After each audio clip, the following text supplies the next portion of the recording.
അണ്ണന്മാരെ പറയുന്നതുകൊണ്ടൊന്നും തോന്നരുത്. ഞാൻ ഇങ്ങനൊരു വീഡിയോ ഇടണമെന്ന് ഓർത്തതല്ല. പക്ഷേ എനിക്ക് എൻ്റെ ചില വീഡിയോകളുടെ ഇടയിൽ അടിയിൽ വരുന്ന കമൻറ്റുകൾ കാരണം ഞാനൊരു വീഡിയോ ഇടുന്നേ ഉള്ളൂ. ഈ എക്സ്പെഷ്യലി ക്രിസ്ത്യാനികളാണ്, തീവ്ര ക്രിസ്ത്യൻ മനോഭാവമുള്ള ആൾക്കാരാണ് ഈ കമൻ്റ് ഇടുന്നത്. ഇവർ പറയുന്നത് ഈ ഓസ്ട്രേലിയ, ഞാനിപ്പോൾ ഓസ്ട്രേലിയയിലാണ്, ഈ ഓസ്ട്രേലിയ അതുപോലെ തന്നെ ന്യൂസിലൻഡ്, UK ഇതൊക്കെ ക്രിസ്ത്യൻ കൺട്രികളാണ് എന്നാണ് ഇവർ പറയുന്നത്. ഈ പറയുന്ന ആൾക്കാർ, നിങ്ങൾ ഒരു കാര്യം നിങ്ങൾ മനസ്സിലാക്കണം. നിങ്ങൾ ചുമ്മാ ഗൂഗിൾ ഒന്ന് എടുത്തിട്ട് ചുമ്മാ ഒന്ന് സെർച്ച് ചെയ്യും, is Australia A Christian country, ചുമ്മാ ഒന്ന് ഗൂഗിൾ ചെയ്യും, നിങ്ങൾക്ക് മനസ്സിലാവും.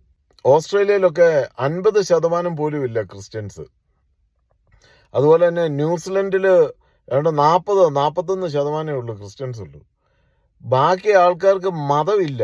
മതമില്ലാത്ത ഇതാണ്. നിങ്ങൾ ചുമ്മാ ഗൂഗിളിൽ എടുത്ത് നോക്കാനേ, ഇതൊന്നും ക്രിസ്ത്യൻ കൺട്രികളല്ല, ഇതൊക്കെ സെക്കുലർ കൺട്രികളാണ്. അതായത് ലോകത്തുള്ള ഏത് മതസ്ഥർക്കും ജീവിക്കാനായിട്ടുള്ള പാകത്തിനുള്ള കൺട്രികളാണ് ഇതെല്ലാം.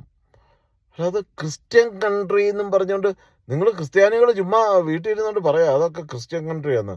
അല്ല, ആ നഗ്ന സത്യം നിങ്ങൾ മനസ്സിലാക്ക്. ചുമ്മാ കിടന്ന് തള്ളാതെ. ക്രിസ്ത്യൻ കൺട്രി എന്ന് പറഞ്ഞിട്ടുള്ള ഒരു കൺട്രി, ക്രിസ്ത്യൻ ഭൂരിപക്ഷമുള്ള കൺട്രികൾ കാണും. ഇപ്പം അമേരിക്ക ക്രിസ്ത്യൻ ഭൂരിപക്ഷമാണ്, പക്ഷെ അതും ഒരു സെക്കുലർ കൺട്രിയാണ്.